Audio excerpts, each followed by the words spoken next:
What if I told you your home's insulation is lying to you? Because the R value printed on your wall, it means nothing when temperatures hit minus 40 degrees Fahrenheit.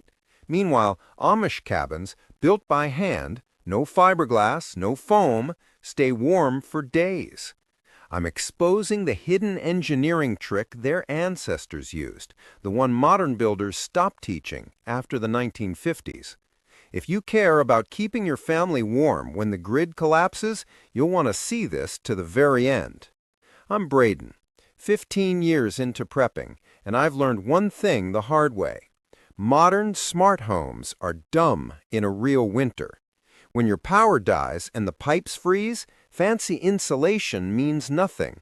But I've stood inside an Amish log cabin at minus 30 degrees centigrade, and it felt like late autumn inside. No furnace, no generator, just genius craftsmanship.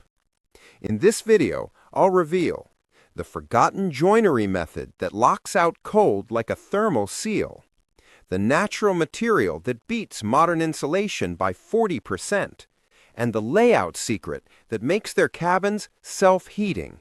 This isn't theory, it's survival architecture that's been tested for 150 years. Stick around till the end, because I'll show you the one mistake most preppers make that actually traps cold air inside their bug-out cabin. Number 1. Massive log walls, thermal mass. When the temperature plunges to minus 40 degrees Fahrenheit, most modern homes lose heat faster than you can light a fire. But step inside an Amish log cabin, and you'll notice something different. Steady warmth that doesn't fade overnight. The secret? Massive log walls that act like nature's own thermal battery. Unlike typical frame walls stuffed with fiberglass, thick logs store heat. During the day, they absorb warmth from the sun or a wood stove. At night, when the air drops below freezing, they slowly release that stored heat back inside. It's like living inside a slow-burning heat bank, one that never needs electricity. Research from NIST and the U.S. Department of Energy confirms this old-world truth. Mass wall homes lose far less heat than modern stud wall houses. Even when temperatures outside swing wildly, a log home stays stable and comfortable. That's because the heat doesn't just escape, it moves through the wood at a snail's pace. For those building new or upgrading, thickness matters. Go for logs at least 8 to 12 inches thick, or use heavy timbers or rammed earth if logs aren't available. The key is unbroken mass, solid material with no gaps or hollow framing. If you can't afford full logs, don't worry. You can mimic this effect by adding interior thermal mass, like a stone wall behind your stove, or thick wood paneling on interior walls. Even a few inches of dense material can help your home hold heat longer. And here's the real Amish trick. Pair those massive walls with sunlight. South-facing windows let the sun soak into the logs all day, and those same walls radiate cozy warmth all night. Most people think more insulation is the answer. The Amish know better. It's not just insulation, it's inertia. Number 2. Precision joinery and airtight log fit. When winter winds howl and temperatures crash below zero, the difference between freezing and comfort often comes down to one thing: air leaks. Modern homes, even with fancy insulation, can leak warm air through gaps around windows, doors, and framing joints. The Amish, on the other hand, mastered a lost art that eliminates those leaks almost entirely. Precision joinery. Every log in an Amish cabin is hand-shaped to lock perfectly with the next. These aren't rough-cut timber slapped together. They're carefully notched, grooved, and fitted tightly you could barely slide a piece of paper between them. This exact fit means cold air has no pathway inside and warm air can't escape.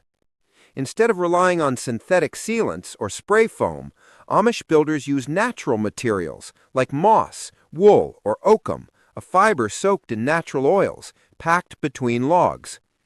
Over time, these organic fillers compress, expand, and adjust with the wood, keeping the home naturally airtight, even after decades of brutal winters. Think about it like this. While modern houses depend on caulking guns and vapor barriers, Amish cabins rely on geometry and craftsmanship. Each notch, groove, and dovetail is designed to create mechanical pressure that seals itself tighter as the wind blows. The colder it gets, the snugger it becomes. If you're not building from scratch, you can still apply this principle. Check for drafts around your home, especially where materials meet. Use woolen insulation or natural fiber chinking instead of plastic foams. It breathes while sealing tight. Most homeowners obsess over R values, but forget the simple truth the Amish never did. Warmth isn't just about insulation, it's about air tightness. Because when your walls breathe right, your home stays warm even when the world outside freezes solid. Number 3, south-facing orientation and passive solar gain. Before thermostats and solar panels, the Amish already knew how to let the sun heat their homes, completely free. It all came down to one simple but powerful principle: orientation. When they built their log cabins, they didn't just drop them anywhere. They studied the land, the shadows, and the sun's path before laying the first log. Most Amish homes face south, and that's not by accident. In winter, when the sun rides low on the horizon, those south-facing windows pull in maximum sunlight. The thick log walls, remember the natural heat batteries, then absorb that warmth all day long. As the night chill settles in, the walls slowly release it back into the room. The result? A steady, radiant warmth without burning a single extra log. This technique is called passive solar gain, and it's one of the smartest free heat systems ever designed. No wires, no gadgets, just smart building. The Amish pair it with practical design choices: wide eaves that block harsh summer sun but let in low winter rays, and smaller north-facing windows to keep cold drafts out. You can use the same principle even if you live in a modern home. Start by maximizing sunlight exposure. Keep south-facing windows clear of trees or structures. In cold months, open blinds during the day to let in sunlight, then close them at night to trap that heat. If you're ever planning an off-grid cabin or prepping retreat, mark true south first. It's your compass for warmth. Here's what most people miss. Insulation is only half the battle. The Amish built with the sun, not against it. And when you harness sunlight the right way, you'll find nature itself becomes your most reliable furnace. Number 4, natural insulation and wool/sheep wool infill. When most people think insulation, they picture fiberglass rolls, spray foam, or pink itchy stuff packed into walls. But the Amish take a completely different route, one that's older, healthier, and surprisingly effective. Natural insulation made from materials like sheep's wool, wood fiber, straw, and even moss. This isn't nostalgia, it's pure function. Amish builders know that when you live off-grid, no furnace, no thermostat, your home itself has to breathe right. Artificial insulation can trap moisture, which eventually rots wood or breed mold. Wool, on the other hand, works with nature instead of against it. It breathes. It absorbs humidity when the air is damp and releases it when it's dry. That balance keeps Amish homes warm in the winter and dry through the freeze-thaw cycles that wreck modern buildings. Here's what's really interesting. Sheep's wool has natural lanolin oils that repel water but still allow air movement. That means it stays warm even when it's slightly damp, just like a wool sweater. Modern research from the UK and Germany confirms what the Amish already knew. Pound for pound, wool's insulating power rivals modern fiberglass, yet it lasts longer and self-regulates moisture. In freezing weather, that's gold. Picture this. It's minus 40 degrees Fahrenheit outside, frost thick on the window panes. Inside an Amish cabin, the walls are stuffed, not with plastic or foam, but with wool batting tucked between the log joints. Every gap is sealed with natural fiber that expands slightly as temperatures drop, keeping the wind from sneaking in. No toxic fumes, no static, just nature doing what it's done for centuries. The Amish often gather wool from their own sheep. After shearing, they wash, card, and dry it, sometimes mixing it with flax or hemp fiber. The result is a soft, springy mat that fills the space between logs like a flexible gasket. Some families even weave it into long strips and roll it into wall joints by hand. It's slow work, but it's built to last decades. Practical tip? If you're not raising sheep, don't worry. You can still buy sheep wool insulation bats online or from green building suppliers. They're easy to handle, no gloves, no masks, no irritation. Just cut and press them into place. They're also naturally flame resistant and don't release microplastics like foam or fiberglass. Want a low-cost DIY alternative?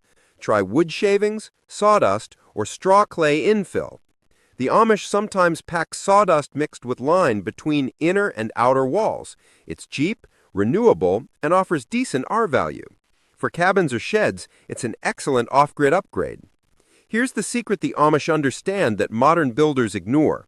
A wall isn't just a barrier, it's a living system. You want materials that buffer humidity, store heat, and resist mold without choking off airflow. That's what natural insulation does. Now here's where most people mess up. They think insulation is all about thickness. Just add more fiberglass, they say. But if your walls can't breathe, moisture builds up inside them, and before long your insulation turns into a soggy mess. The Amish avoid that by using materials that work with moisture instead of fighting it. That's why their log cabins stay solid, dry, and warm, even through brutal winters. The wool, the wood, and the air inside those walls act like a living skin, keeping warmth in, letting vapor out, and lasting for generations without a single electric heater. It's quiet, chemical-free insulation that doesn't just trap heat, it balances your home's environment naturally. That's a survival edge money can't easily buy. Number 5. Roof and foundation as critical loss points. Most people think insulation means stuffing the walls, but ask any Amish builder and they'll tell you heat doesn't just leak through the walls, it escapes through the top and bottom first. The roof and foundation are the two biggest weak spots in almost every modern home. Ignore them, and it doesn't matter how thick your walls are. Your heat will vanish like smoke up a chimney. Amish families living in log cabins learned this the hard way generations ago. Through brutal winters, they discovered that if you stop the cold where it enters, under your feet and above your head, you don't need nearly as much fuel to stay warm. That's why Amish construction pays special attention to the roof structure and foundation sealing. Let's start from the top, the roof. In modern houses, attics often bleed warmth like a sieve. The Amish fix that by building steep, vented, and heavily insulated roofs using natural materials. A steep pitch helps shed snow quickly so ice doesn't build up and cause melt-freeze cycles that suck out heat. Inside, they line the roof with thick wood boards and, in some cases, a layer of natural wool, sawdust, or straw insulation. What's unique is how they layer it. Instead of plastic vapor barriers, which trap moisture, Amish builders use breathable materials like craft paper or even woven fabric underlayment. That allows humidity to escape upward without losing warmth. Some even add a second cold roof, a thin air gap under the top shingles that lets wind pass through, preventing frost buildup and keeping the main structure warm and dry. And it's not just about temperature, it's about moisture control. A poorly insulated roof gets condensation inside the attic, leading to mold or rot.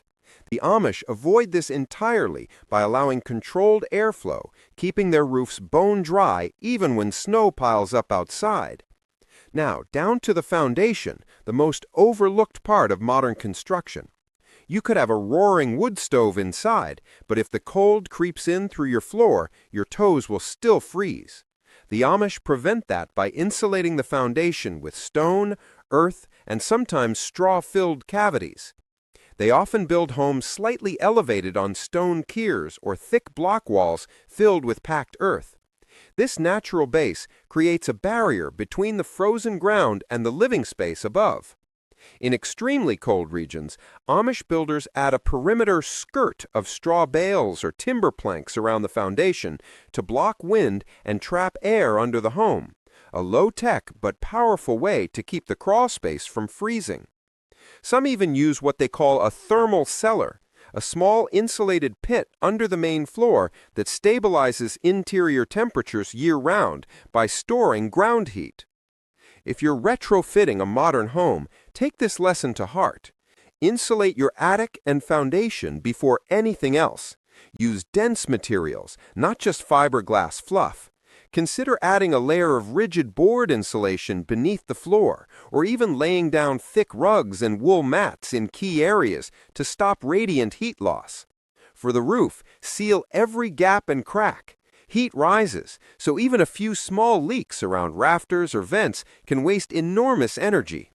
Amish builders use wooden wedges, wool stuffing, or clay chink mixtures to make those seams airtight. It's not fancy, but it works. Now here's where most people mess up.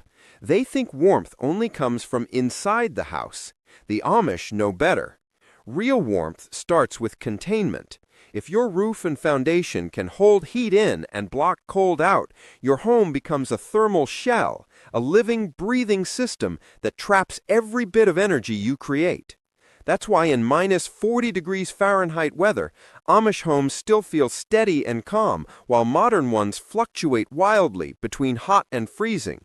The difference isn't in the size of the stove, it's in how the roof and foundation lock in every bit of heat like a perfectly sealed thermos. Their secret isn't magic, it's just centuries of observation, precision, and respect for how heat truly moves. Number 6. Off-grid heating, wood stove integration. Step into any Amish cabin on a freezing January morning and you'll notice something right away. There's no electric hum, no furnace roar, just the soft crackle of wood and the steady glow of a stove that's been burning since dawn. The wood stove isn't just a heating device in Amish homes, it's the heart, the anchor, and often the only heat source they need, even when the thermometer drops below negative 40 degrees Fahrenheit. The brilliance of this system isn't the stove itself, but how it's integrated into the cabin's design. Most modern people buy a stove and drop it into their living room, hoping it'll heat the whole place. The Amish do it differently. They design the entire home around the stove, strategically placing it at the thermal center of the living space, where heat can radiate evenly through connected rooms and walls. Amish builders often construct log cabins with open floor plans or shared central chimneys so that every room benefits from the stove's radiant warmth. Some homes even have 2 small wood stoves instead of one big one for cooking and one for steady heat, both vented through a shared chimney structure that retains and redistributes warmth. It's efficient, balanced, and completely off-grid. Here's what makes it so powerful. Wood heat is stored energy. Every log cut, split, and dried by hand becomes a little capsule of solar power. Trees absorb sunlight and carbon all year, and when burned, they release that stored energy as comforting, radiant heat. The Amish treat this process with respect. They harvest locally, season wood properly, and never waste a single ember. A properly placed wood stove heats more than air, it heats mass. Thick log walls, stone floors, and even iron cookware near the stove absorb warmth during the day and release it slowly through the night. That's why Amish homes stay cozy long after the fire burns down. It's a seamless partnership between thermal mass and radiant heat. Practical tip: if you're building or retrofitting an off-grid home, position your stove on or near an interior stone wall or brick heat shield. That wall will act as a battery, soaking up excess heat during the day and radiating it hours later. The Amish often line their stove area with stacked rock or clay tile, simple, durable, and incredibly effective. Another trick is heat routing. Some Amish homes include built-in vent channels or open stairways that allow warm air to rise naturally to upper floors. Instead of blowing air with fans, they use basic convection. Hot air moves up, cold air falls down, and the cycle continues effortlessly. Fuel management is another part of the equation. The Amish don't just burn anything they can find.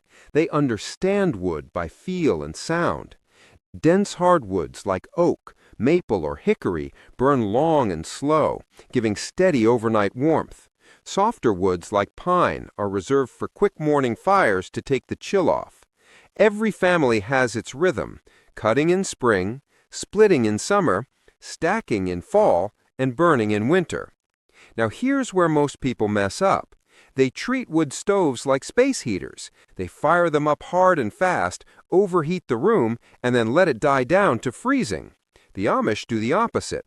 They keep a steady, low burn, feeding the stove little by little, maintaining constant comfort with minimal fuel. That's the secret to long-term efficiency. Not power, but consistency. And there's a social side to it, too. The stove is where the family gathers to talk, cook, dry clothes, or just warm their hands after chores. It's the heartbeat of Amish life, connecting warmth, food, and family in one glowing corner of the room. In survival terms, this setup is unbeatable. When the grid goes down, propane runs out, or the wind howls at 40 below, an Amish-style wood stove, properly placed, properly fueled, keeps everything running. No wires, no batteries, no panic. It's the simplest technology in the world, yet it outlasts every modern heating system ever built. Because when all else fails, a good fire and a solid stove are all you really need. Number 7. Maintenance and long-term sealing. Here's a truth that surprises most people. An Amish log cabin isn't warm because it's old. It's warm because it's maintained like new. The difference between a cozy cabin at -40 degrees Fahrenheit and one that leaks heat like a sieve comes down to one thing: how well it's sealed over time. Every log home breathes and shifts. Wood expands in summer humidity and contracts in dry winter air. Over the years, those tiny movements open up invisible cracks where warm air escapes and cold drafts sneak in. The Amish never ignore those gaps. They fix them before they become a problem. That's why their 100-year-old cabins still feel tight like a drum. Amish builders have a rhythm for this. Each fall, before the deep freeze, they inspect every seam, joint, and corner of their homes. If they find even the smallest draft, they reseal it. Traditionally, they used moss, clay, and natural fibers, what's called chinking, packed tightly between the logs. These materials are breathable, flexible, and easy to replace. In modern times, some use natural lime mortar or eco-safe sealants, but the principle remains the same. Keep the air in, keep the moisture out. What's fascinating is how Amish maintenance is never rushed. They understand that prevention beats repair every time. A well-sealed cabin doesn't just stay warm, it also resists rot, mold, and insect damage. When moisture can't slip through cracks, the logs stay dry, dense, and insulating. That's why you can still walk into a 120-year-old Amish homestead and feel that same deep, dry warmth you'd expect from a modern build. Now let's talk about where they focus their sealing efforts. Corners, door frames, and around windows are the first priority. These are the weak points, where temperature differences and daily use cause the most stress. The Amish don't rely on modern foam or plastic wraps. They use natural solutions that move with the wood. Think sheep wool, hemp fiber, or even oakum, a tarred hemp rope. Materials that stay flexible, expand slightly when damp, and seal naturally without trapping condensation. In some cases, they'll even double up, a wool layer packed deep, topped with clay or lime chinking to block wind. It's simple, but incredibly effective. And unlike modern caulk that cracks over time, these natural sealants can last decades with only minor touch-ups. Here's the genius of it. This kind of maintenance isn't just about sealing cracks, it's about preserving thermal integrity. When your home loses even a small percentage of heat through leaks, your heating load skyrockets. The Amish approach ensures that every bit of wood stove heat stays inside, slowly cycling through the walls like a thermal loop. For off-grid preppers, this principle is gold. You can apply it to any structure, not just a log home. If you've got a cabin, shed, or even a trailer conversion, take one weekend each fall to Amish seal it. Walk around on a windy day, feel for drafts, and plug every one with natural, flexible material. Add door sweeps, stuff wool around window gaps, and make sure your attic and foundation joints are tight. Pro tip: don't ignore the roof line and foundation seal. That's where heat loss quietly kills efficiency. The Amish often lay a clay or lime barrier around the foundation edge and pack moss or wool along the sill beams. It's simple looking, but brilliant, stopping airflow where warm meets cold. And here's where most people go wrong. They treat sealing as a one-time job. The Amish treat it as a living process. The home changes with the seasons, so they adapt with it. That's why their cabins stay energy efficient without insulation upgrades or modern tech. The secret isn't just building strong, it's maintaining smarter. A well-sealed, well-cared-for cabin becomes like a living organism, breathing slowly but never bleeding warmth. That's how the Amish survive deep freezes year after year, while high-tech homes with triple-pane glass still feel cold to the bone. Their method proves something simple but powerful. Warmth isn't just built, it's preserved. If there's one lesson the Amish have mastered, it's this. True warmth doesn't come from gadgets or expensive insulation. It comes from design, discipline, and daily care. Every log, every joint, every stone in their homes serves a purpose. When the world outside turns white and silent at minus 40 degrees Fahrenheit, they're still warm, cooking dinner and living life, all without a single watt of electricity. Now imagine bringing even a fraction of that resilience into your own life. You don't need to build a full log cabin to use these principles. You can start small. Seal your home like the Amish. Add thermal mass to your walls, or integrate a wood stove that doubles as a cooking source. Every step makes you less dependent on fragile systems and more prepared for what's coming. So here's your challenge. Pick one Amish winter trick from this video and apply it this week. Whether it's sealing drafts, building a heat wall, or setting up your own off-grid stove, just start. Because when the next freeze or blackout hits, it won't be comfort that saves you. It'll be preparation. If you found this valuable, hit subscribe and join thousands of smart preppers learning how to outlast modern chaos using old world wisdom. Stay ready, stay resilient.